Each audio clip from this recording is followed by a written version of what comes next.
Bonjour à toutes et à tous et bienvenue pour cette conférence Démystifions ensemble l'intelligence artificielle. Je suis Mathieu Poissard, responsable marketing de Néovision et j'assisterai Lucas pour cette conférence web. Lucas, CEO et cofondateur de Néovision, vous présentera la société, ce que c'est que l'IA et également les dernières avancées, quelques exemples concrets qu'on a pu faire avec nos clients. Lucas, je te laisse présenter, je te donne la parole. Merci Mathieu. Bonjour à toutes et à tous. Comme l'a dit Mathieu, je suis Lucas Naxa, président cofondateur de Néovision. Je vais vous partager mon écran, voilà, avec les quelques slides que j'ai préparés pour cette conférence. Et donc aujourd'hui, Néovision, l'intelligence artificielle à la portée de tous. Je vais vous en parler un petit peu plus tout à l'heure. Mais avant ça, qui je suis moi, je suis ingénieur diplômé de l'ENSIMAG. Donc, j'ai fait l'ENSIMAG entre 2009 et 2012 avec une spécialité en mathématiques appliquées, en mathématiques, modélisation, imagerie et simulation. Et ensuite, j'ai travaillé en tant qu'ingénieur R&D à l'INREA pendant les années 2012 à 2014. J'ai travaillé en fait sur la robotique sociale, faire en sorte que les robots ne se prennent pas les chaises et les tables, c'était la base, mais après faire en sorte que un robot ne passe pas entre deux personnes qui sont en train de discuter pour bien tenir compte en fait du contexte. J'ai aussi travaillé sur la domotique intelligente, donc capter à partir de plusieurs capteurs où sont les personnes et ce qu'elles sont en train de faire pour adapter la domotique à l'usage du bâtiment. Voilà, j'ai travaillé aussi sur les premiers algorithmes de détection d'émotions à l'époque dans ce labo. Et ensuite, j'ai cofondé donc Néovision en 2014 avec deux associés, donc deux collègues qui avaient fait l'ENSIMAG avec moi. Et ensuite, je suis devenu consultant logiciel pour Minalogic, le pôle de compétitivité, notamment logiciel sur la région Auvergne-Rhône-Alpes, consultant IA pour BPI France. Et depuis peu, depuis l'année dernière, je suis membre du comité stratégique de MIAI, l'Institut interdisciplinaire en intelligence artificielle qui s'est monté à Grenoble. Donc il y en a 4 en France, un à Nice, à Toulouse, à Paris et à Grenoble. On a la chance à Grenoble d'avoir un de ces instituts ici dans notre ville. Donc ma présentation se découpera en quatre phases. La première, Néovision, ce qu'on fait et qui on est. Ensuite, je vous parlerai un peu de ce que c'est l'intelligence artificielle, les dernières avancées, pour vous montrer un peu comment ça a évolué là dans les dernières années. Et puis ensuite, des exemples concrets de réalisation, des choses qu'on a faites à Néovision, concrètement avec nos clients. Donc, Néovision, on est une société de conseil et d'ingénierie composée d'ingénieurs et de docteurs experts en intelligence artificielle. Très concrètement, ce sont des personnes qui savent lire des papiers de recherche, savent implémenter les algorithmes et les modèles mathématiques qui se trouvent dedans et les optimiser et les déployer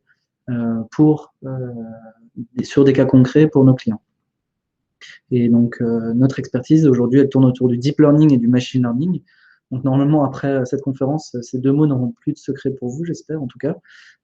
C'est l'ensemble des techniques qui donnent et fournissent des modèles qui sont appris sur les données.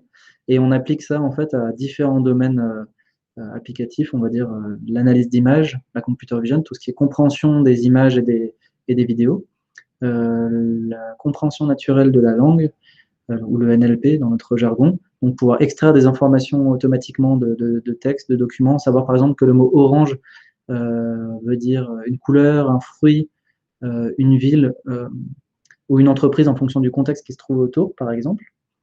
Et l'analyse prédictive, donc prédire le futur à partir du passé avec un ensemble de données qui peuvent être hétérogènes et des données qui peuvent être dans des données de l'entreprise ou des données externes. Et ensuite, le dernier domaine d'application, c'est la recherche opérationnelle. Donc ça, c'est tout ce qui est optimisation sous contrainte de systèmes complexes. Ça peut être, par exemple, trouver les chemins qui vont bien d'un point A à un point B en respectant toutes les contraintes, par exemple, de circulation. C'est ce que fait très bien votre GPS quand vous lui demandez quel est le chemin le plus court ou le plus rapide pour aller au travail, par exemple. Et donc, qu'est-ce qu'on fait concrètement à Novision? On travaille sur toute la toute la chaîne avec nos clients, donc de la définition du besoin jusqu'à une solution intégrée chez eux. On conçoit et on développe des IA qui sont sur mesure pour avoir les meilleures performances, et vous verrez dans ma présentation sur l'intelligence artificielle, en s'appuyant sur les données de nos clients, on est capable en fait d'avoir les meilleures performances avec des IA qui sont développées du coup sur mesure par rapport aux données et par rapport également aux algorithmes qui sont choisis spécifiquement. Et pour ça, on a toute une méthodologie qu'on a mis en place. Une première phase d'analyse et de diagnostic où on va discuter avec nos clients et conseiller nos clients sur quelles sont les bonnes technologies à utiliser, analyser les données à disposition, étudier la faisabilité des différents projets pour définir un peu une feuille de route globale du projet et qui se découpe dans les différentes étapes que vous voyez là. Donc une phase d'étude où on va développer les algorithmes et valider les performances.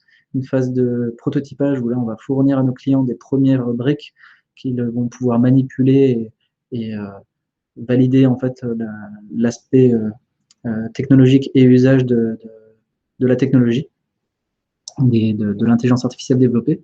On va pouvoir itérer et rajouter des nouvelles fonctionnalités à cet endroit-là. Et ensuite, une fois qu'on est satisfait, on va optimiser les algorithmes parce qu'en intelligence artificielle, vous verrez dans ma présentation, il y a beaucoup de mémoire et beaucoup de calculs qui sont nécessaires.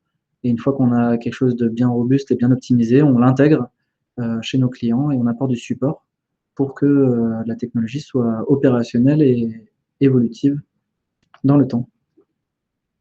Voilà, donc nos marchés, on est assez transverse. On travaille dans l'électronique pour tout ce qui est miniaturisation de l'intelligence artificielle, faire en sorte que les objets soient de plus en plus intelligents et traitent la donnée localement. On a tout ce qui est robotique, donc interaction entre l'homme et la machine. On a le médical avec le diagnostic médical, le patient augmenté, le médecin augmenté grâce à l'intelligence artificielle.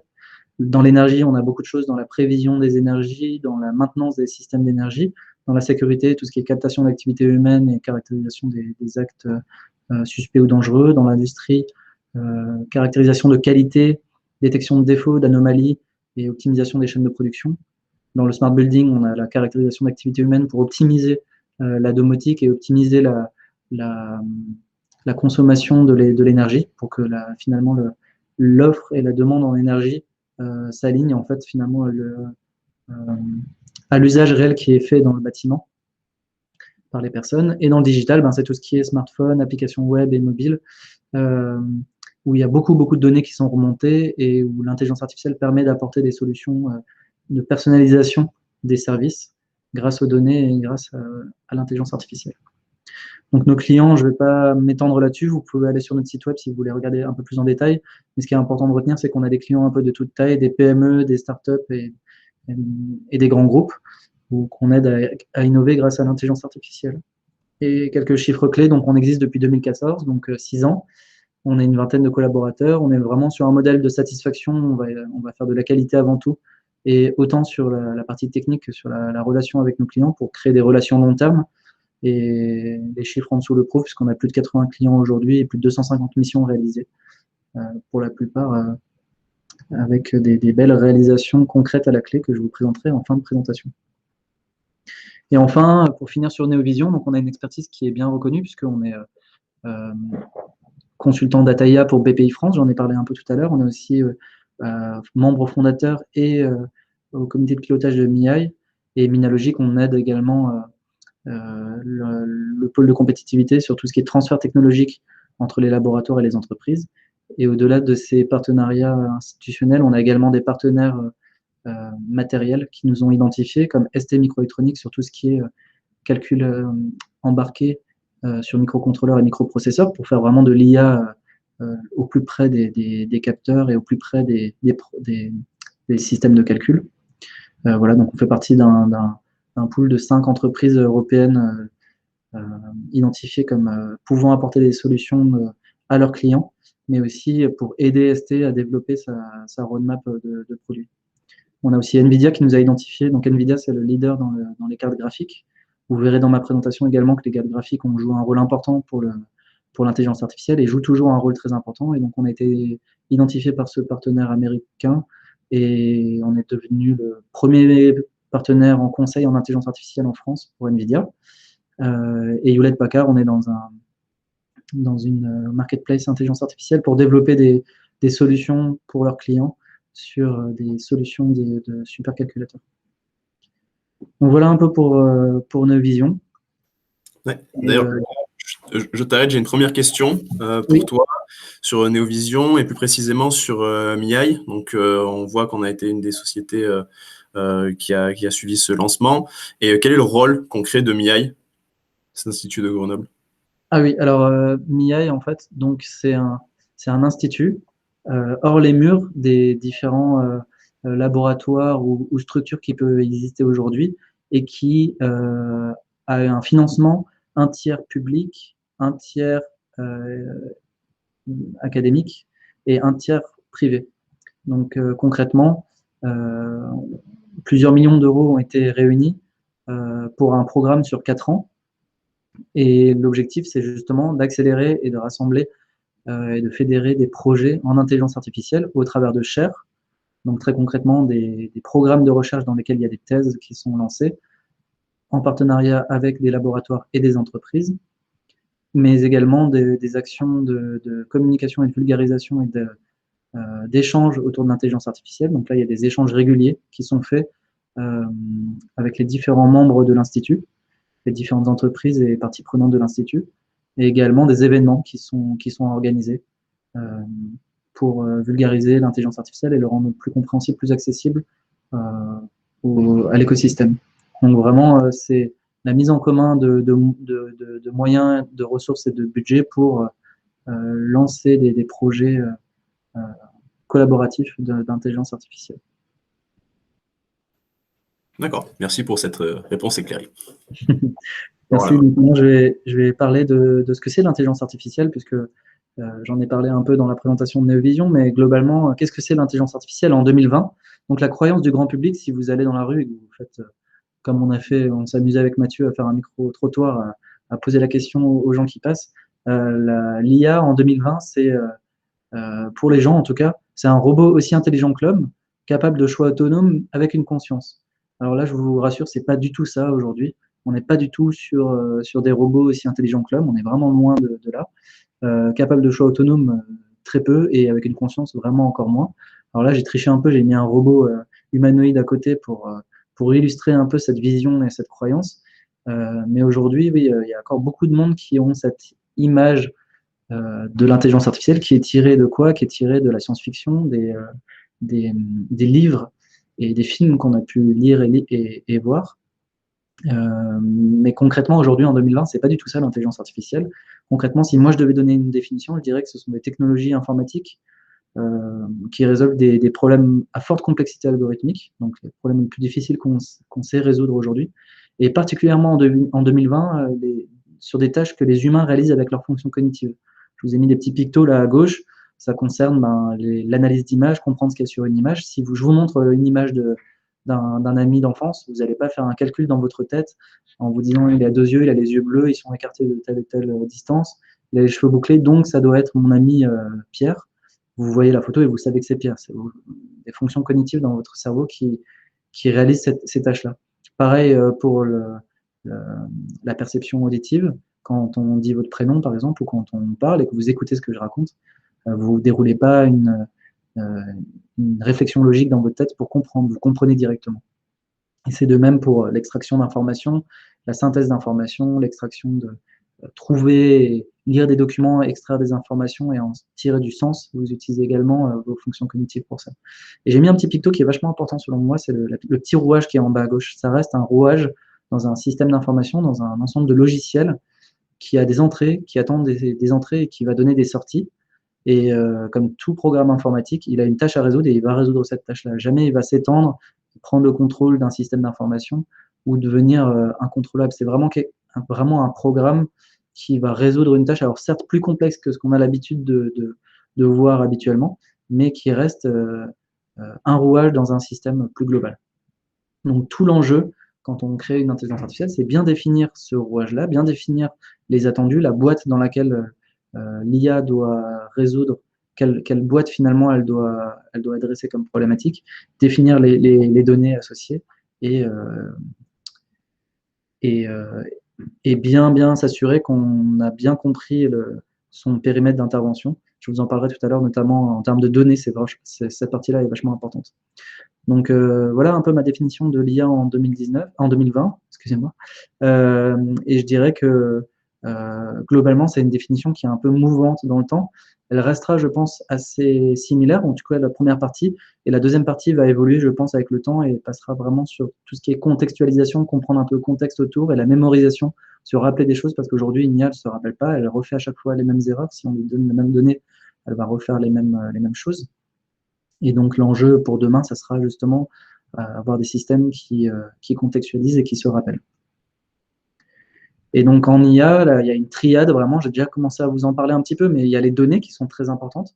Il y a aussi les algorithmes, comment est-ce qu'on traite ces données-là. Et ensuite, le matériel, comment est-ce qu'on fait tourner ces algorithmes sur ces données-là. Et donc ces trois choses sont indispensables aujourd'hui pour avoir une intelligence artificielle efficace et viable.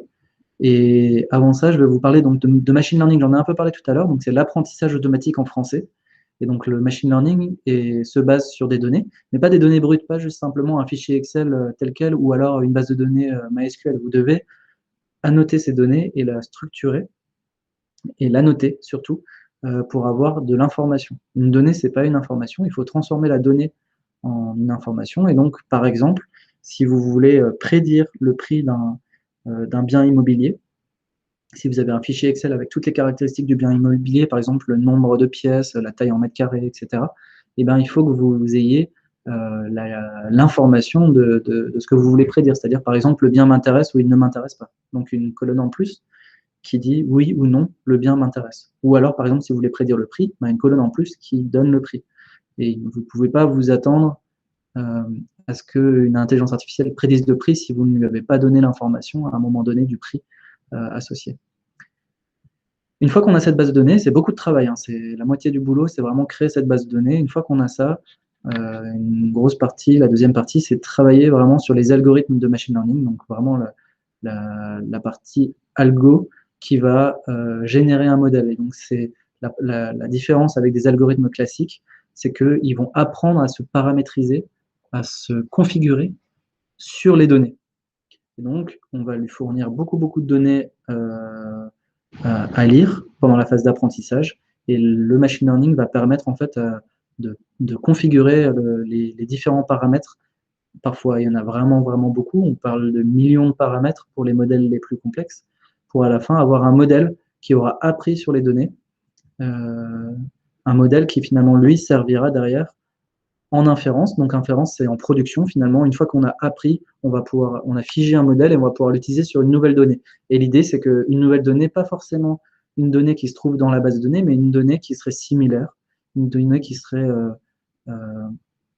proche de ce qu'on a vu dans la base de données. Et normalement, le modèle devrait donner une solution qui serait la solution, la prédiction qui serait la plus probable par rapport à ce qu'on a vu précédemment dans les données.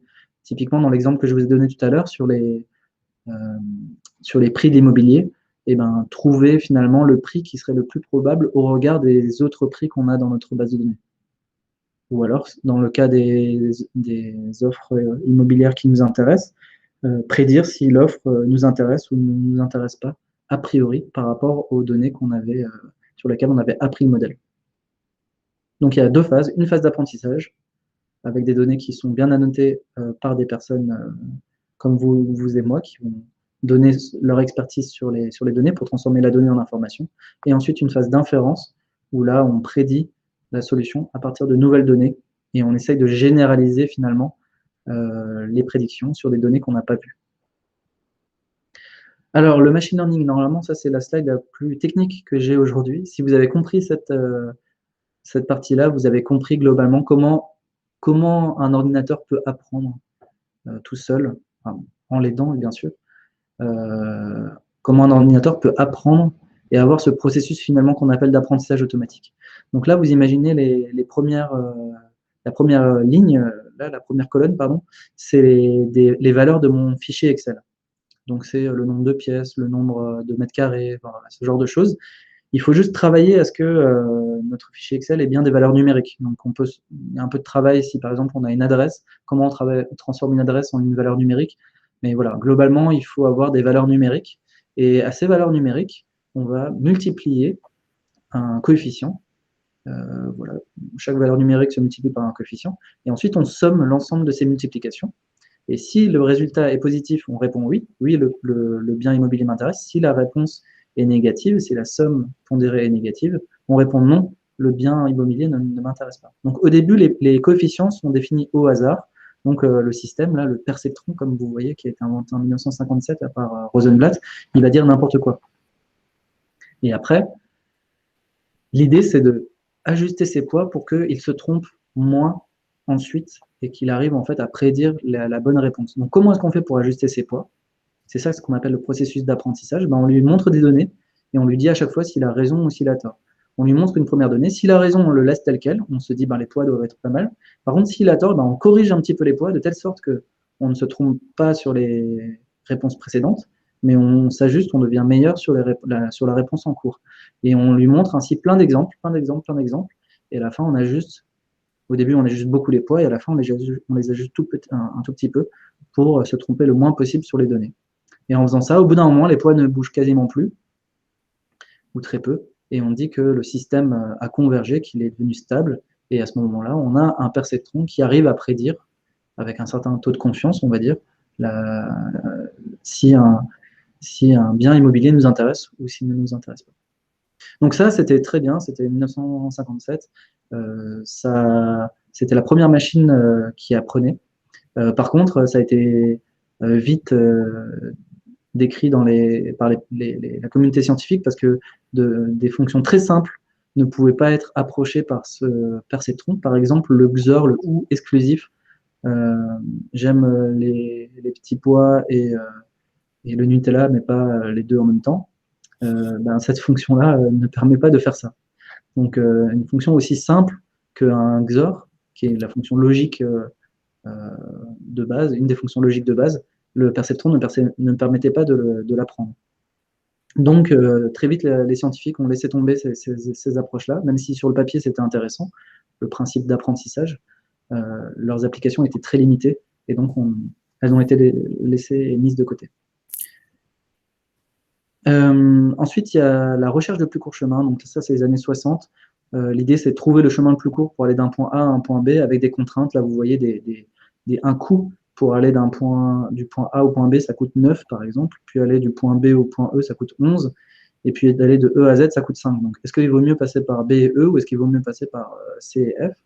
Donc, on pourrait bêtement tester toutes les possibilités, mais quand il y en a 6 ou 7 des points, ça va encore, mais quand il commence à y en avoir vraiment beaucoup, là, ça explose. Et donc, c'est plus possible. Et donc, il y a un algorithme qui a été inventé par Dijkstra à l'époque, qui permet justement de faire l'algorithme A-star, notamment, qui permet de choisir, trouver le plus court chemin.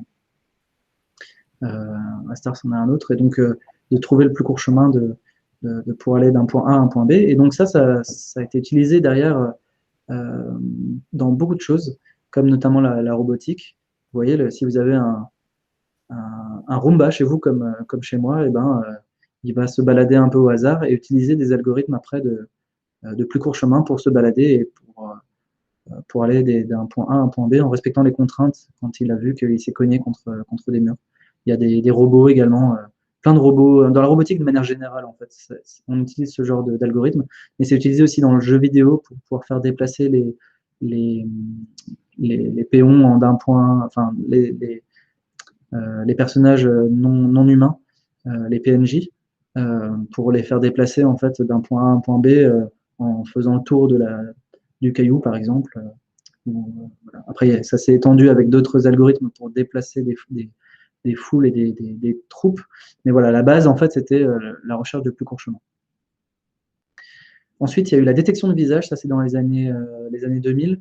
Vous l'avez vu, pour certains d'entre vous, dans les premiers appareils photo où il y avait un écran et qui détectait le visage, pour le zoom notamment. Et donc, les techniques qui étaient utilisées à l'époque, donc de Viola et Jones, c'était utiliser des descripteurs, des descriptions d'images. Là, vous voyez des descripteurs très simples, noir et blanc, qui donnent une réponse plus ou moins positive en fonction de s'il y a plus de sombre en haut qu'en bas, par exemple pour le premier en haut à gauche. Et donc typiquement, ça c'est un descripteur qui colle bien au niveau des sourcils, parce qu'il y a plus de sombre en haut qu'en bas. Donc un seul descripteur, c'est pas suffisant pour dire que c'est un visage, mais si vous en mettez plusieurs en cascade, et ben, ça vous permet de très rapidement discriminer si c'est un visage ou non. On peut imaginer que s'il n'y a pas, si c'est pas plus sombre ici qu'en dessous, donc s'il n'y a pas de sourcils globalement, ben, c'est que c'est pas un visage. Et donc, on peut éliminer très vite des hypothèses comme ça, et quand c'est un visage, finalement, finir par arriver à une réponse globale, oui, c'est un visage, et arriver à ce type de résultat où on voit dans l'image, vous voyez, 3 visages qui ont été détectés. Et on voit que le visage de gauche, typiquement, n'a pas été bien détecté parce que elle est un peu orientée sur le côté. Et forcément, les descriptions un peu rigides, comme je vous ai montré, ne sont pas robustes au changement d'orientation et de forme que peut avoir un visage en 3 dimensions quand il tourne un peu. Mais en tout cas, ce qui était très intéressant, c'est que la liste de ces descripteurs et leur position était appris automatiquement par rapport à une base d'exemples de visages. Donc aussi basé sur de l'apprentissage automatique. Et un autre pas vraiment très important dans le domaine de l'intelligence artificielle, c'est 1998. Yann Lequin, donc un Français, qui a été primé pour ça d'ailleurs après, a inventé les réseaux de neurones convolutifs, donc un gros mot pour pas grand-chose finalement, qui c'est donc une convolution, c'est-à-dire une multiplication et une somme pondérée, un peu comme le perceptron de tout à l'heure, où on va multiplier les valeurs d'un patch par la valeur de l'image, faire la somme et donner une nouvelle valeur. Mais là, ce qu'il lui a inventé est bien plus intéressant que ça, c'est qu'après, il réapplique une convolution également sur ces nouvelles valeurs et il va faire ça successivement jusqu'à la fin, arriver à une sortie oui, non, c'est un A, c'est pas un A. Et plutôt que d'analyser l'image au global, il va d'abord analyser l'image localement. Et ces interprétations locales vont être reprises ici plus globalement. Donc en fait, quand on refait une convolution ici, finalement, on regarde une zone un peu plus grande de l'image et à la toute fin, quand on fait la convolution finale, on regarde toute l'information sur la lettre A et on va prendre la décision. Et ça, globalement, c'était une invention très importante, assez révolutionnaire et qui a permis, notamment en termes d'application, d'automatiser la lecture d'échecs et automatiser le tri postal à 50% dans la fin des années 90. Donc une avancée vraiment importante pour notamment la lecture de caractères manuscrits qui n'était vraiment pas fiable et pas robuste à l'époque. Voilà, dans les années 2006-2012, il y a eu pas mal de choses qui ont bougé en analyse d'image. Notamment, il y avait un challenge qui s'appelait le Pascal Visual Object Challenge, où le nombre d'images, c'était quelques milliers d'images, et il y avait une vingtaine de classes, vous voyez, avion, vélo, oiseau, etc. Et la performance globale, elle tournait entre 65 et, à la fin des années 2012, 80%. Là, on était le meilleur, c'était sur les personnes et sur les avions. Là, on était le moins bien, c'était sur les pots de plantes. Apparemment, les scientifiques aiment moins les plantes que les avions et les humains. Mais c'est surtout aussi l'investissement, je pense, qui était fait à l'époque, qui était bien plus important dans le domaine de la sécurité et la détection de personnes. Mais par contre, vous voyez, globalement, le taux moyen, il était quand même assez médiocre et ne permettait pas des applications industrielles. Et la façon de faire à l'époque, c'était, on avait une image de chat, parce que les gens aiment bien les chats, donc je mets souvent ce type d'image pour illustrer. Ça permet de vous réveiller également. Et globalement, l'idée, c'est on a un chat, on veut savoir quelles sont les caractéristiques de ce chat-là, donc on va à la main extraire les informations numériques, comme je vous ai dit tout à l'heure, là, pour le fichier Excel dont je vous parlais. On extrait de ce chat des valeurs numériques, par exemple, combien il y a d'yeux, à quel point sa tête est ronde, à quel point ses oreilles sont symétriques, par exemple. Et une fois qu'on a la liste de ces features, de ces caractéristiques, sous forme numérique, on va appliquer un classifieur. Donc un classifieur, ça peut être par exemple le perceptron, dont je vous ai parlé tout à l'heure, qui va dire si oui ou non c'est un chat. Donc ça, c'était la façon traditionnelle de le faire. Et ce qui a changé à l'époque, donc dans les années à peu près 2010-2012, c'est l'utilisation du deep learning. Donc le deep learning, c'est comme un perceptron tout à l'heure. Donc là, un rond, ça va être une somme pondérée. Là, tous les traits, c'est les multiplications avec les coefficients. Et sauf qu'on va le faire plusieurs fois, c'est-à-dire qu'on a les différentes entrées qui sont les valeurs de mon fichier Excel, par exemple, et on va multiplier par les différents coefficients et faire la somme et appliquer la petite fonction à la fin qui dit si oui ou non ça m'intéresse ou non. Mais on va le faire plusieurs fois, pas simplement une seule fois, mais plusieurs fois, avec des couches ce qu'on appelle des couches cachées, jusqu'à la fin, avoir la sortie qui peut être soit un simple neurone ici, euh, pour dire si oui ou non la maison m'intéresse, mais ça peut être aussi plusieurs neurones pour dire par exemple si c'est un chien, un chat ou un cheval par exemple. Et le neurone qui a la valeur la plus forte à la sortie donnera la classe, la catégorie. Et en fait ça, c'est vachement intéressant parce que couplé à des grandes quantités de données, et notamment il y a eu une énorme base de données qui a été fournie et créée par les scientifiques euh, dans les années 2009-2010, qui s'appelle ImageNet, 22 000 catégories, 14 millions d'images qui ont toutes été labellisées à la main par des chercheurs, où ils ont dit ça c'est un chien, ça c'est un chat, ça c'est un cheval, et, euh, et ils ont rendu cette base de données publique. Donc ça, c'est une avancée incroyable, ça a permis d'avoir un benchmark énorme, et surtout une énorme base de données représentative de ce que c'est les images dans la vraie vie. Avec ça, il y a aussi eu une troisième révolution, en plus du deep learning et des bases de données, il y a eu la puissance de calcul et le matériel qui a vachement progressé, notamment avec les cartes graphiques NVIDIA qui ont rendu accessible à tous les chercheurs de la puissance de calcul euh, pour un coût raisonnable. Donc quelques milliers d'euros, on avait une unité de calcul qui permettait de faire des calculs de manière assez massivement parallèle. Moi, quand j'étais dans mon labo de recherche, il y avait un supercalculateur qui était toujours indisponible parce qu'il tournait depuis plusieurs semaines pour une équipe de recherche. Et donc, quand on voulait typiquement entraîner des algorithmes sur ces énormes bases de données, il fallait attendre des semaines pour avoir accès à ce supercalculateur. Et depuis l'apparition de ces cartes graphiques, ben, tous les chercheurs et tous les doctorants et tous les ingénieurs pouvaient avoir dans leur ordinateur la puissance de calcul nécessaire pour faire ça. C'est pas simplement la puissance de calcul et par seconde et la précision par seconde qui compte, en fait, c'est aussi la bande passante, c'est le fait de pouvoir lire rapidement beaucoup de données, comme on doit entraîner des algorithmes et leur faire passer beaucoup de données, leur dire s'ils ont raison ou s'ils ont tort, il faut une bande passante importante. Et sur ces deux tableaux, sur les gigaflops et sur les gigabits par seconde, les cartes graphiques ont vite surpassé les processeurs classiques.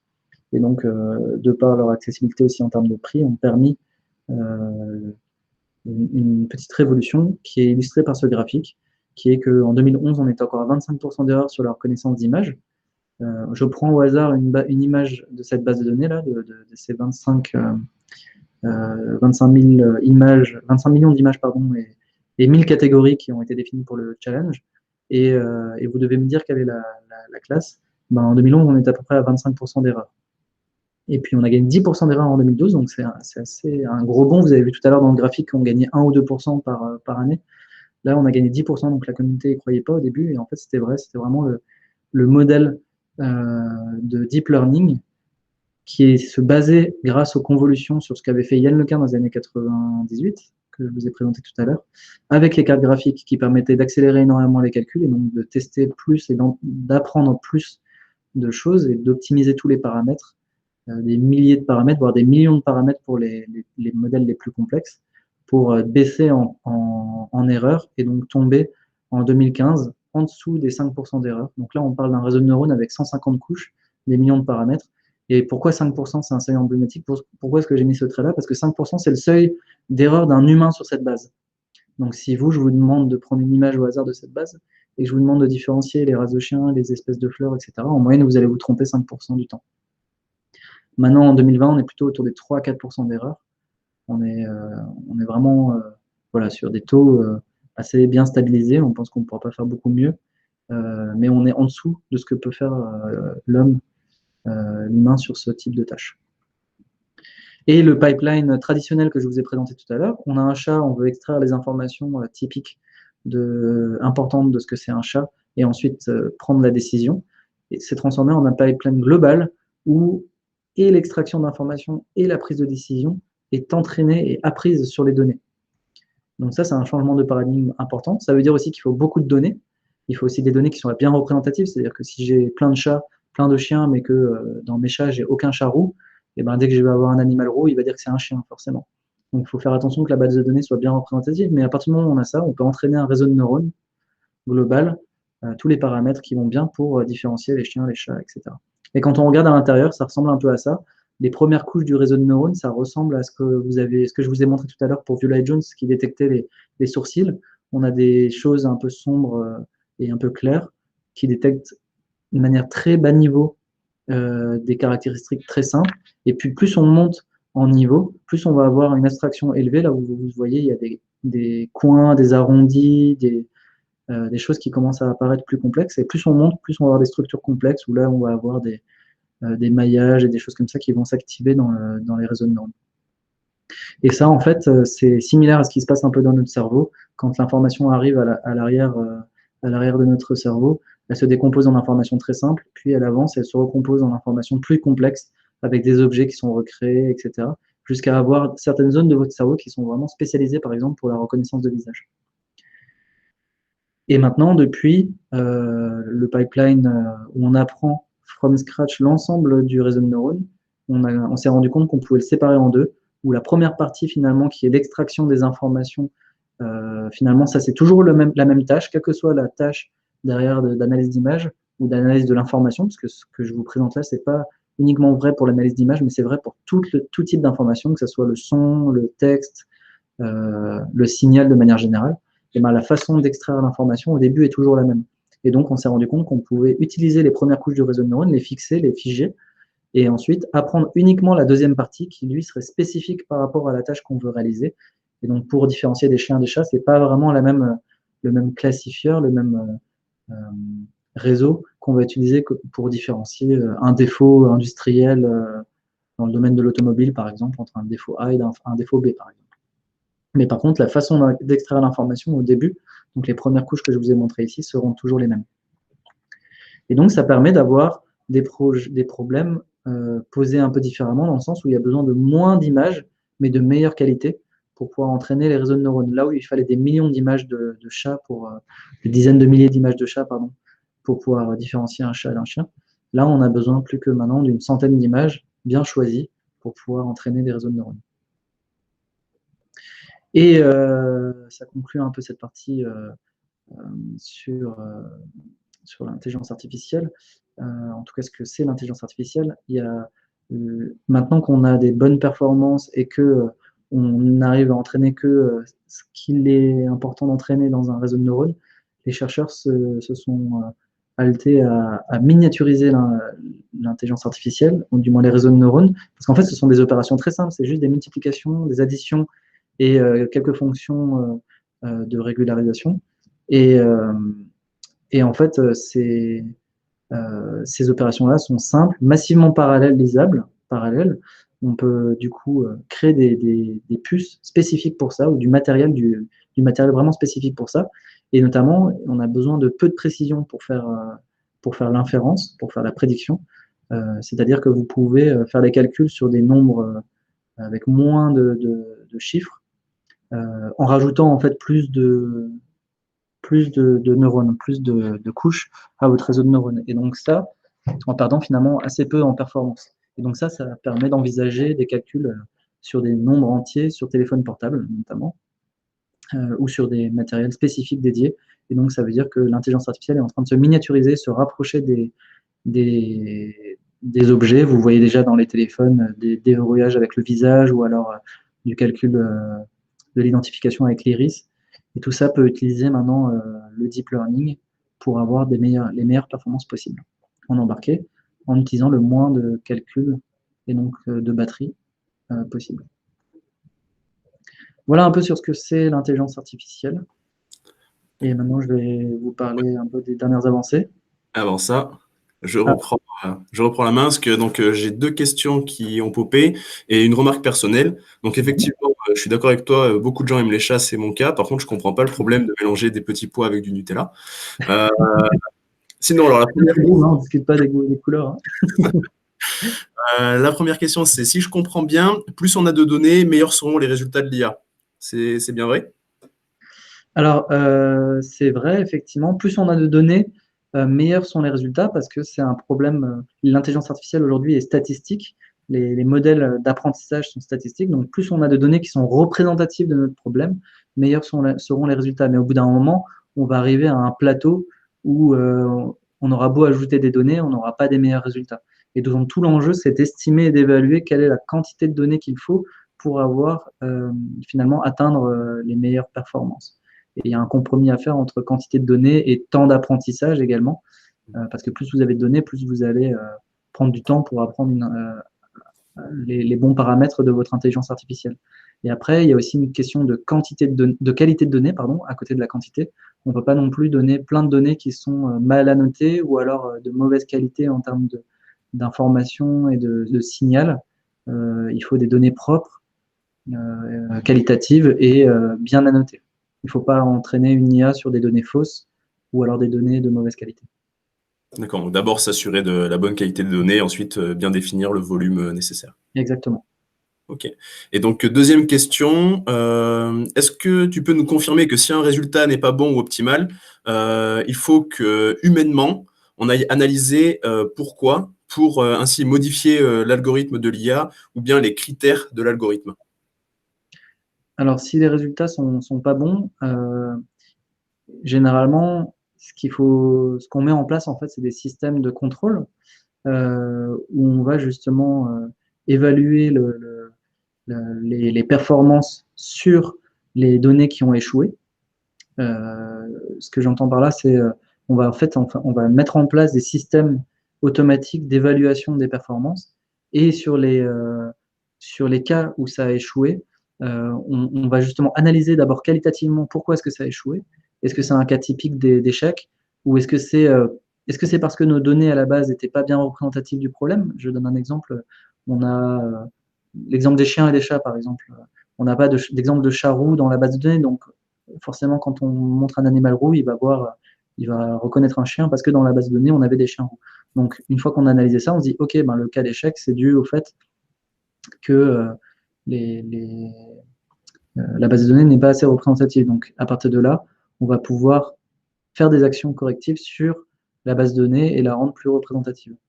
Il y a un deuxième aspect aussi qui est important, c'est ce qu'on appelle le negative mining, c'est-à-dire que dès qu'on a un cas en intelligence artificielle qui échoue, ben c'est utiliser précisément ce cas-là pour le réintégrer et réapprendre à l'IA que ce cas-là, elle s'est trompée dessus, et donc elle doit réajuster finalement ses poids, ses paramètres, ses coefficients pour moins se tromper demain sur des exemples similaires.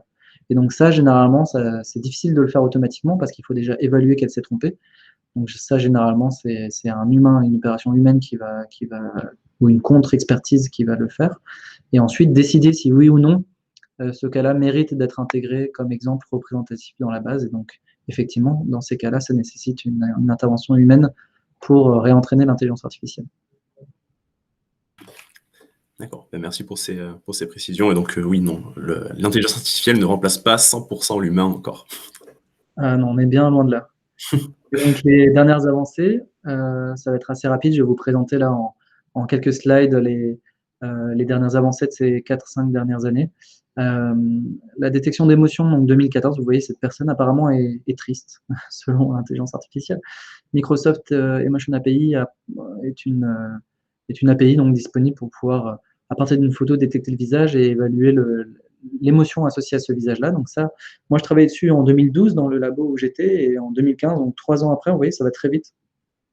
Après les premiers papiers de recherche, les premiers algorithmes disponibles, industrialisés sous forme d'API SaaS proposés par un GAFA en l'occurrence.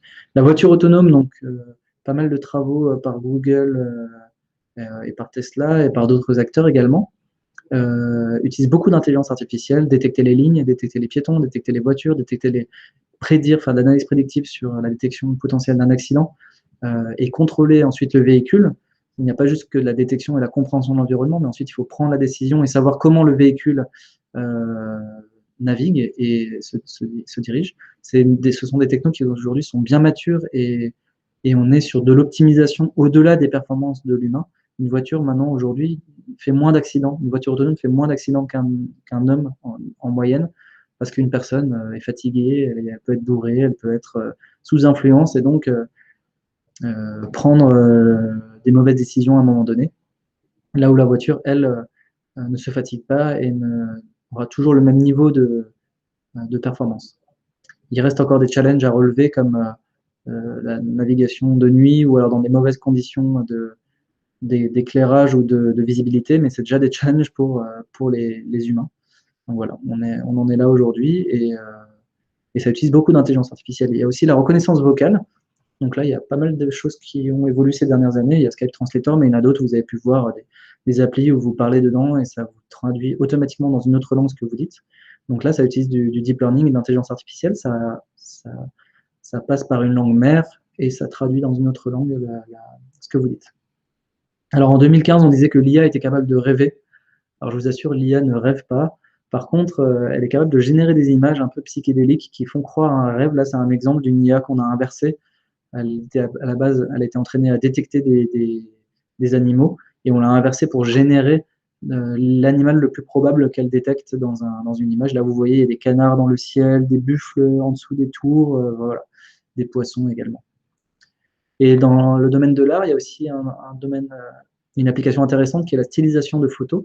Là, à partir d'une photo d'une université aux États-Unis et une peinture d'un Van Gogh, La Nuit étoilée, l'intelligence artificielle applique le style de la peinture à la photo pour générer une nouvelle peinture qui n'a pas été peinte par Van Gogh, bien sûr, mais voilà, qui transforme finalement la photo avec le style de la peinture. Donc ça, c'est très intéressant. Il y a une application qui s'appelle Prisma. Vous pouvez la télécharger, elle est gratuite. Et moi, je m'étais amusé à prendre en photo ma grand-mère avec à Noël et la transformer en Picasso et à montrer ça à mon grand-père. Et lui, il était stupéfait. Il me disait, mais qui a peint ça? Où est-ce que tu as trouvé ça?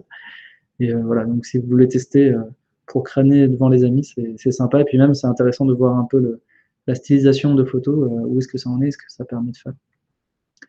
Voilà, donc maintenant, depuis qu'on est capable de faire de la détection d'objets mieux que l'homme, on s'est halté à la faire aller le plus vite possible, avec les meilleures performances possibles en termes de vitesse d'exécution. Et donc, il y a des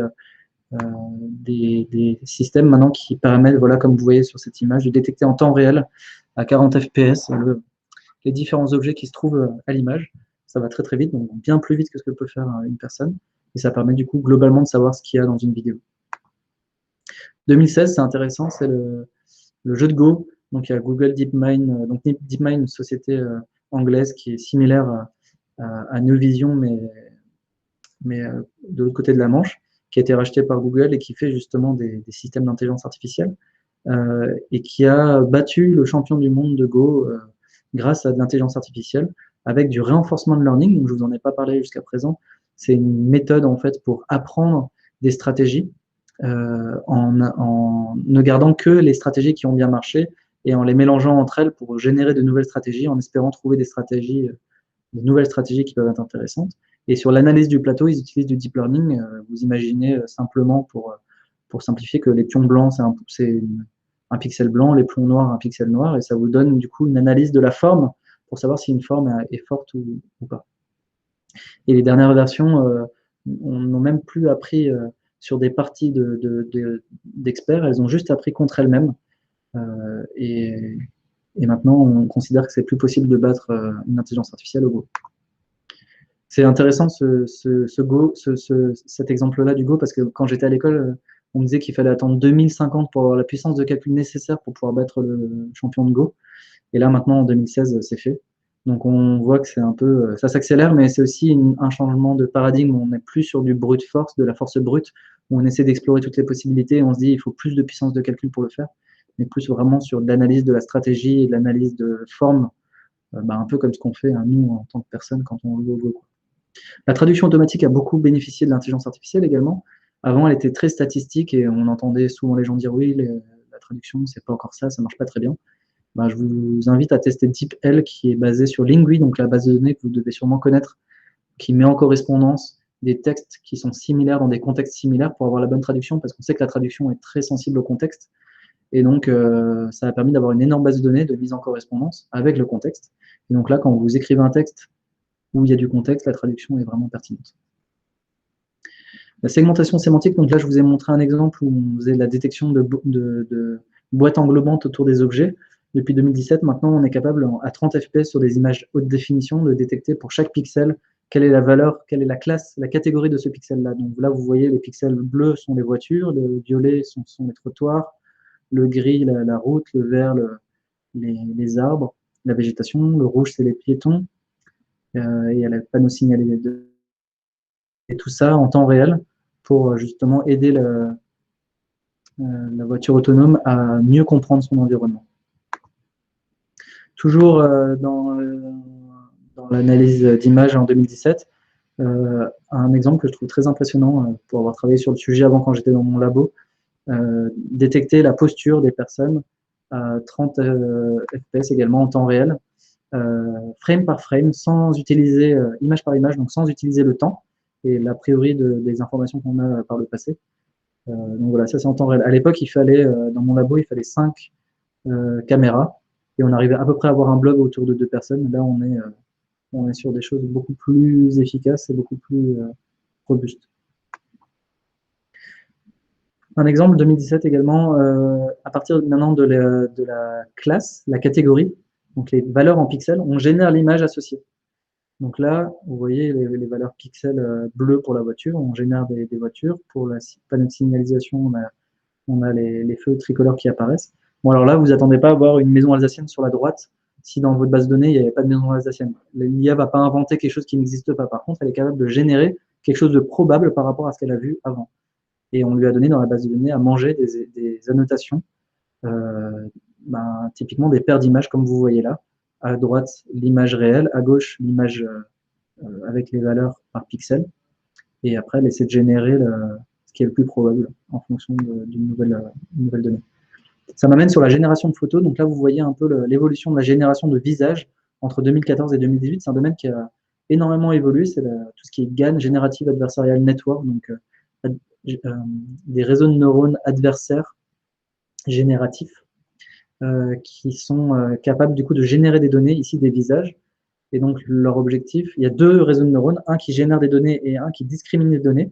Le discriminateur, son objectif, on lui donne 2 photos, une photo réelle de la base de données qu'on veut imiter, par exemple des photos de visage, et une photo générée par le générateur. Alors au début, le générateur, il génère n'importe quoi, des données un peu aléatoires, ce sera du bruit, et il aura donc une vraie photo et du bruit, et il devra apprendre, du moment on lui apprend à différencier la vraie photo de la fausse photo. Donc ça, c'est le rôle du discriminateur. Il a pour but de dire qu'est-ce qui est vrai, qu'est-ce qui est faux. Et le générateur, lui, donc le discriminateur, il s'améliore forcément avec les méthodes d'apprentissage. Et le générateur, lui, son but, c'est de générer des nouvelles photos qui va bluffer le discriminateur. Et donc, comment il fait? Lui, il triche, il a accès au code, en fait, aux paramètres du discriminateur, et il va s'améliorer, lui, en utilisant les paramètres du discriminateur. Et si ça se passe bien, les deux vont finir par converger dans un état où le générateur va générer des images où que le discriminateur ne sera pas plus différencié de sa base de données. Et donc, si on a une base de données d'images de visage, ça donne ce type de résultat. Je vous invite à tester le site web This Person Does Not Exist. À chaque fois que vous actualisez la page, vous avez une nouvelle photo d'une personne qui est générée, une personne générée par une intelligence artificielle. Et vous verrez, c'est très difficile de voir que c'est une fausse identité, une fausse personne, pardon. La robotique 2019 a beaucoup progressé grâce à l'intelligence artificielle. Avant, les robots avaient du mal à descendre les escaliers et à ouvrir les portes. Ils se cassaient souvent la figure. Maintenant, les robots font des pirouettes. Alors, c'est sympa. On a l'impression que c'est rien parce que nous, on arrive à faire ça. Et qu'on a vu beaucoup de films de science-fiction où les robots faisaient bien plus que ça. Mais sachez que ça, c'est très, très impressionnant pour le domaine de la robotique, pour les roboticiens, parce que avant, il fallait programmer tous les moindres petits ajustements que le robot devait faire pour pouvoir faire ce genre de choses. Alors, on est toujours dans un domaine où on va expliquer au robot et faire son animation. On est toujours là à programmer son animation. Il ne va pas pouvoir improviser une animation. Mais par contre, on est capable maintenant de faire courir un robot dans les bois sans qu'il se casse la figure et qu'il adapte finalement ses gestes à la tâche qu'il doit réaliser. Ça, grâce à l'intelligence artificielle et la simulation de robots et l'apprentissage dans des environnements simulés, dans des environnements réels. Et enfin, le dernier exemple que je voulais donner, c'était l'apprentissage, l'intelligence artificielle dans le domaine du médical. Donc là, j'ai pris un exemple, mais il y en a vraiment pléthore. Vous pouvez faire des recherches sur Internet, vous verrez. Il y a quelques années, il n'y avait pas assez de bases de données et pas assez d'exemples de données annotées dans le domaine médical. Et là, maintenant, ça commence à se développer pas mal. Et là, c'est un exemple, par exemple, de détection de diagnostic de tumeurs cérébrales, où avant, il fallait, lors d'une opération, quand on ouvre la tête de la personne, extraire un petit morceau, le mettre au niveau du microscope, regarder, faire son analyse et son diagnostic, et ensuite pouvoir faire ou non l'opération. Et ça prenait une demi-heure pour un chirurgien et un pathologiste. Là, grâce à l'intelligence artificielle, l'analyse se fait beaucoup plus vite, elle se fait en 2 ou 3 minutes, et beaucoup vraiment fiabilisée parce qu'il y a l'analyse de l'intelligence artificielle, plus le contexte et l'information que le médecin va pouvoir, le chirurgien va pouvoir avoir grâce à ce qu'il voit autour de lui et l'opération qu'il va mener. Et donc, ça réduit le temps de l'opération, le temps, et ça augmente les taux de succès pour, pour le malade et pour l'opération. Et de manière globale, dans le domaine du médical, il y a beaucoup d'experts maintenant qui se font battre par des expertises et des diagnostics d'intelligence artificielle, que ce soit le cancer de la peau, que ce soit la détection de pathologies diverses et variées. On a une détection de cancer du poumon, par exemple. On arrive à battre maintenant les experts mondiaux parce que simplement l'intelligence artificielle qui a été apprise sur les données a vu beaucoup plus de données, beaucoup plus de cas, et notamment a vu beaucoup plus de cas rares qu'un expert dans sa vie a pu voir en tout. Voilà pour le domaine du médical. Et ça termine donc pour moi les dernières avancées. Vous avez pu voir entre 2015 à peu près et 2020 un peu l'avancée et l'évolution, ça va très vite. Et je vais vous... Oui, Mathieu? Avant, sur des exemples de réalisation, j'ai d'autres questions. Donc, la première, c'est donc malgré les dernières avancées, faut-il toujours une opération humaine pour dire si le résultat est bon ou bien, ou est-ce que c'est automatisé? Et donc, seconde partie de la question, du coup, est-ce que ça serait compliqué de mettre en place une IA pour un nouveau domaine non encore développé? Alors, est-ce qu'il faut toujours une expertise humaine pour développer une IA malgré tout ce qu'on a vu là? Parce qu'on a vu, on peut générer des données, donc on peut envisager d'apprendre directement sur les photos générées de visage, par exemple, à détecter un visage. Alors, ça aide dans la génération des données, mais on est toujours obligé aujourd'hui d'avoir cette expertise et de passer du temps sur les données, sur la qualité de données, s'assurer que les jeux de données sont bien représentatifs. Et donc, on ne peut pas encore automatiser, et ce n'est pas possible d'automatiser la création d'intelligence artificielle sur ces bases, malgré les dernières avancées qu'on a aujourd'hui. On a toujours besoin d'avoir, comprendre son métier, comprendre les données associées et développer derrière sur mesure les modèles par rapport à la problématique. Et donc, la deuxième partie de la question, c'était... En fait, tu as répondu d'abord à la deuxième partie et pas à la première. Et la première, c'est est-ce qu'il faut une opération humaine pour dire si le résultat est bon ou pas? Oui, alors pour savoir si le résultat est bon ou non, on peut utiliser... en fait, l'IA peut faire une prédiction et en même temps, elle peut donner la probabilité qu'elle pense, la confiance plutôt, la confiance qu'elle a dans sa réponse.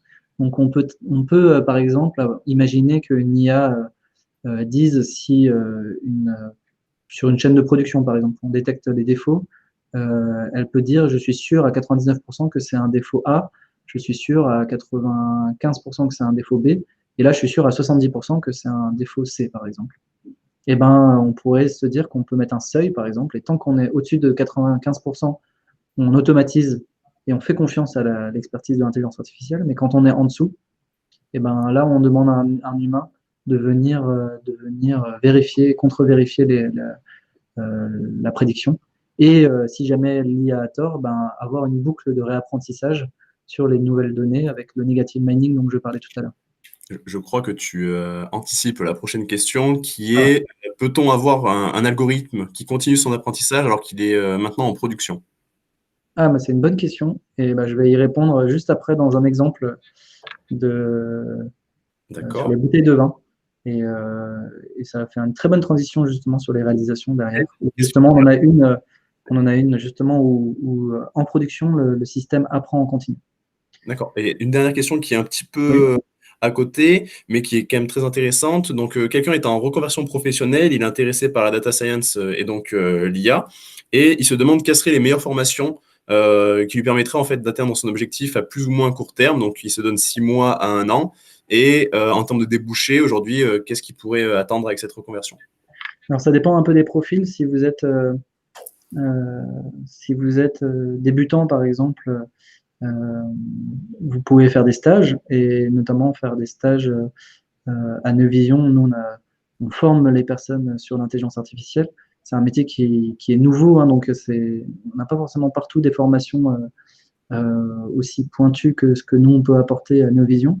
Après, si vous êtes plutôt en recherche de formation académique ou institutionnelle, on va dire, il y a les formations, moi je recommande les formations de l'ENSIMAG, qui sont, c'est une école de mathématiques appliquées d'informatique, celle que j'ai réalisée. Il y en a d'autres également qui commencent à former sur ces sujets-là, mais c'est surtout, ça vous apporte surtout un bon background et un bon tronc commun, on va dire, de mathématiques, de statistiques et d'informatique pour justement après aller plus loin et aller sur l'intelligence artificielle.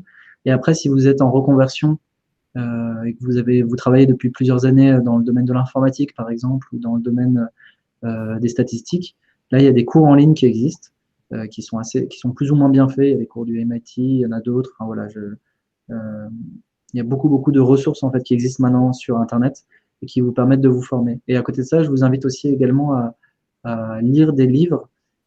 Pour ça, Mathieu a posté un article très intéressant sur notre blog, qui sont les incontournables de l'IA, qui sont les livres que nous, à Novision, on considère comme incontournables, pour lesquels vous allez pouvoir creuser et aller plus loin que ce que ces formations, que ce soit à l'école ou en ligne, vont vous permettre vont vous proposer. C'est ça. On essaie de les classer par niveau de maturité, de compétences vis-à-vis de l'IA. C'est ça, exactement. Donc maintenant, sur les réalisations, ça va aller assez vite et puis ça va terminer ma présentation. Et je vais répondre à la question sur l'apprentissage en continu. On a travaillé sur le contrôle qualité avec Michelin. Donc là, c'est un pneu d'avion. Ça ne se reconnaît pas, mais on voit les sillons à droite et à gauche. Et donc, le besoin, c'était pouvoir reconnaître un dommage à partir d'une photo, reconnaître le type de dommage et pour décider ou non de la procédure à réaliser. Typiquement, un pneu ne peut être rechappé que 3 fois, donc il faut aussi assurer la traçabilité et décider de la bonne procédure. Et donc pour ça, on a développé une technologie une intelligence artificielle qui, à partir d'une photo, va décider de quel est le dommage et remonter à l'opérateur le nom du dommage, la procédure, et pouvoir sauvegarder le dommage pour pouvoir assurer la traçabilité au travers, dans le monde entier, de la qualité des dommages et des pneus pour Michelin. Donc là, on a accompagné Michelin de manière assez transverse. Combien de données il faut, quelle qualité de données il faut, combien de classes et de catégories on est capable d'adresser à un moment donné et comment mettre en place une stratégie d'amélioration continue des algorithmes avec les nouvelles données qui vont remonter parce qu'il y a des dommages qui sont très courants et pour lesquels on va tout de suite avoir suffisamment de données en bonne quantité, en bonne qualité. Puis il va y avoir d'autres dommages plus rares, plus difficiles à acquérir qui, eux, vont nécessiter de construire une base de données et agrandir les choses pour y aller progressivement. Donc voilà, sur le contrôle qualité, on a travaillé pas mal sur la reconnaissance de produits. Donc là, c'est un exemple avec Wine Advisor. Donc là, ça va répondre à la question de l'apprentissage continu. En gros, c'est une startup qui était venue vers nous avec un besoin très simple. Je veux reconnaître une bouteille de vin en moins d'une seconde dans 1 million de références. Comment je fais? Donc nous, on s'est occupé de tout. On a discuté avec le labo de recherche. On a identifié le bon papier de recherche. On a fait une preuve de concept en montrant qu'on arrivait à reconnaître une photo d'une bouteille en moins dans une centaine de photos, une base de données d'une centaine de bouteilles. Puis après, on a validé que ça pouvait bien passer à la charge pour 1 million de références en moins d'une seconde. On a optimisé les algorithmes pour que ce soit le cas. Et on est allé jusqu'à ajouter des parties spécifiques pour les bouteilles, donc reconnaître les caractères gothiques, italiques, détecter l'étiquette, reconnaître voilà, que la photo est bien prise. Et on a déployé le tout sur un cloud Google, Google Compute Engine en particulier, avec la montée en charge, la prise en charge la prise en compte de la montée en charge du système quand il y a plus d'utilisateurs, par exemple à Noël ou alors quand il y a un passage télé, que les algorithmes et tout le système d'information se dédouble et que les requêtes soient distribuées. Voilà, donc, et ça, par rapport à l'apprentissage en continu, quand une photo n'est pas reconnue, quand il n'y a aucune bouteille qui matche dans la base de données, la photo est envoyée à un opérateur et l'opérateur va pouvoir entrer les informations et mettre à jour la base de données. Et donc, le système va réapprendre cette nouvelle bouteille. Et la prochaine fois que vous prendrez cette bouteille en photo, elle sera alors reconnue. Et donc, le système s'améliore. Au début, il reconnaissait 70% de bouteilles, puis 80, puis 90. Maintenant, on est plutôt autour de 95-97%. Et les dernières bouteilles, si elles ne sont pas reconnues, c'est soit qu'elles ne sont pas dans la base, soit que la photo a été mal prise. Donc voilà un bel exemple d'un système qui s'améliore en continu pour reconnaître des produits à partir d'une photo. Et on a appliqué cette technologie aussi récemment à l'art, et notamment au street art. Donc il y a une application qui s'appelle Street Art Festival, que vous pouvez trouver sur Internet en tapant application Street Art Festival. Et vous pouvez installer du coup sur votre téléphone, c'est une web app. Et donc là, pareil, vous vous baladez dans la rue, vous trouvez une œuvre que vous aimez bien, vous ne savez pas ce que c'est, vous la prenez en photo, ça la reconnaît, et ça vous remonte toutes les informations sur l'œuvre. Donc, qu'est-ce qu'a voulu dire l'auteur par cette œuvre-là, qui est l'auteur, sa bio, son interview, le making-of de l'œuvre, avec des photos, des vidéos, des timelapses, enfin, toutes les infos qui vont bien. Et puis, il y a aussi des parcours, vous pouvez et proposer dans l'application des parcours pour pouvoir visiter, par exemple, et découvrir les œuvres d'art engagé, par exemple, ou de certains types sous certains thèmes. Et vous pouvez aussi naviguer dans l'application pour chercher toutes les œuvres du même auteur, par exemple, ou voir toutes les œuvres qui sont en Grenoble. Et vous pouvez aussi voir les œuvres qui sont en cours, et ainsi découvrir en temps réel les dernières œuvres qui sont en cours à Grenoble en ce moment. Donc voilà une belle application autour de la reconnaissance d'images. On a aussi travaillé sur la reconnaissance de piétons et la détection de piétons, pardon, plutôt. Là, dans le domaine de la voiture autonome, on a mélangé un capteur visible et un capteur infrarouge pour détecter les piétons et améliorer le taux de détection dans le domaine notamment de nuit. On est 11% mieux que ce que fait l'état de l'art en rajoutant du coup de l'infrarouge. Et on travaille du coup à fusionner les deux modalités, visible et infrarouge, pour améliorer au mieux les performances. Ça nous a valu plusieurs papiers de recherche, dont un à ICCV, une des grandes conférences internationales en computer vision. On a travaillé aussi dans le diagnostic, la planification médicale. Donc là, c'était avec un acteur White Medical qui fait des implants chirurgicaux de l'épaule. On apprend sur l'ensemble des données du patient, donc que ce soit le scan rayon X, mais également les paramètres du chirurgien quand il prépare son opération. Donc comment positionner l'implant, quel est l'implant que je choisis, bien sûr, son orientation, sa position, sa taille, etc. pour que, lors d'une nouvelle opération, on puisse recommander à un chirurgien, notamment pour les opérations rares et compliquées et difficiles, comment positionner l'implant et comment diagnostiquer et planifier son opération, qui sont des opérations difficiles parce que l'épaule, il y a 20% d'échecs aujourd'hui sur la pose d'implant. La traçabilité de produits dans le domaine industriel, c'est quelque chose d'important. On a travaillé avec le Centre technique du cuir sur la lecture automatique de peaux de veau qui sont gravées au laser.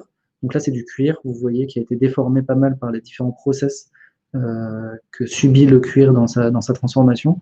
Et vous voyez, par exemple, là, il y a un pli qui apparaît, qui rend difficile la lecture. Et grâce à de l'intelligence artificielle, notamment de l'apprentissage sur les caractères et à de l'augmentation de données et de la génération de données, on est arrivé à avoir un taux de lecture vraiment bon.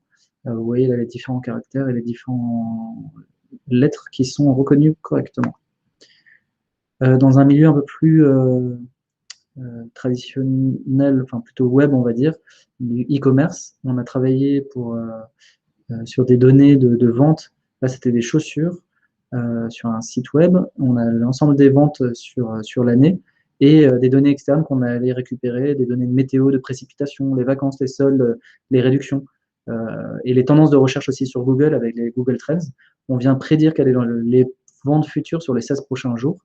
Et là, on a eu des très bons résultats puisqu'on était à 15% d'erreur, là où le marketing, en utilisant des astuces classiques de prédiction, enfin des méthodes classiques de prédiction, ils étaient plutôt à 20-25%. Et donc, ça permet après d'éviter le surstock et le sous-stock et d'avoir des bonnes prédictions notamment pour faire des promos ou alors pour ajuster son offre à la demande. On a travaillé aussi sur la détection d'émotions, de motifs, pardon. Donc là, c'est à partir d'une image d'un motif et par exemple sur une page web et une base de données derrière qu'on a des motifs pour pouvoir trouver et détecter quel est le motif. Ça permet de faire de la veille automatisée sur Internet, détecter de la contrefaçon et optimiser finalement ces campagnes de créativité pour le métier du textile. On a travaillé aussi sur la recommandation personnalisée. Donc là, c'est recommander les bons produits en fonction du parcours d'achat de l'utilisateur. L'utilisateur a cliqué sur tel produit, il a acheté tel produit, il a mis au panier tel produit. On vient recommander des produits qui sont complémentaires ou similaires. C'est un peu ce que fait Amazon sur les gens qui ont acheté ça, ont aussi acheté ça. Vous avez sûrement dû voir. Ou alors Netflix qui vous recommande les bons films, les bonnes séries avec la bonne vignette qui vous fera cliquer et visionner le film ou la série. Bah là, c'est très similaire, c'est très proche. Ça s'appelle du filtrage collaboratif. Et c'est des choses sur lesquelles on a beaucoup travaillé. Et là, un exemple sur la fume à mobilier, par exemple. Quelqu'un a acheté un fauteuil relax et on recommande le surmatelas ou les kits lacets qui vont bien avec. Et un avant-dernier exemple qui finaliseront ma présentation, l'optimisation d'empaquetage. Donc là, c'était la société Ovo Garden, donc pas les bières, mais les produits pour le jardin, qui avait un besoin d'empacter les produits dans les bons paquets, parce que leurs salariés empaquetaient sans trop réfléchir et prenaient le premier paquet qui allait bien. Donc on a développé un outil de recherche opérationnelle qui, à partir de l'ensemble des produits, des articles donnés, propose les paquets les paquets optimaux pour l'agencement de l'ensemble. Et on a aussi adapté les algorithmes pour optimiser le remplissage de camions en tenant compte de certaines contraintes que certains produits ne peuvent pas être mis au-dessus d'autres, enfin, voilà, de la fragilité et d'autres contraintes associées. Et le dernier exemple, ça va finir ma présentation, c'est l'optimisation des tournées. Donc là, c'était un transporteur scolaire qui est venu vers nous avec un besoin initial qui était un peu différent de ce qu'on a fait finalement, qui était je veux pouvoir recruter des personnes aux bons endroits par rapport à mes tournées. Et donc, généralement, je recrute, mais je ne fais pas trop attention et parfois ils sont un peu éloignés, donc ça fait du transport à vide le matin et le soir.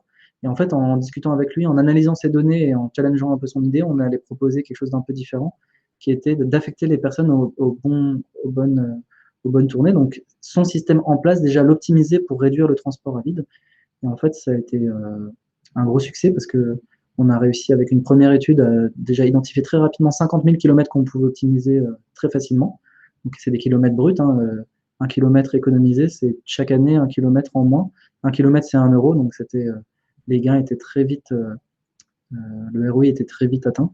Et surtout, derrière, on a développé un logiciel qui a permis à leur manager de prendre en main les algorithmes, d'avoir des visualisations très simples, comme vous voyez là.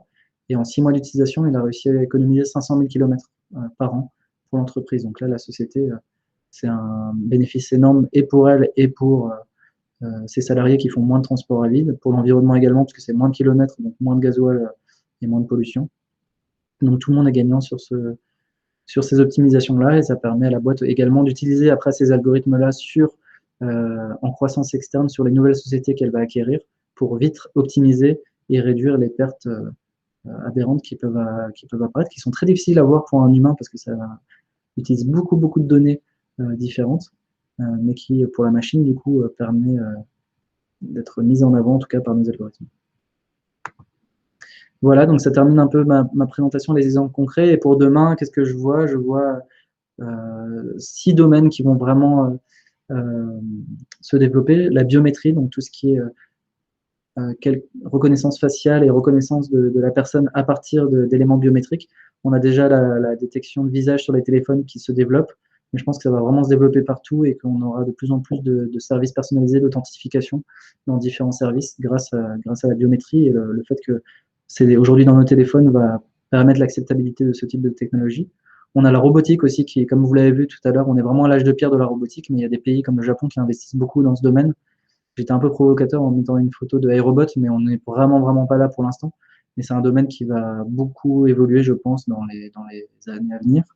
La réalité augmentée également va beaucoup bénéficier de l'intelligence artificielle.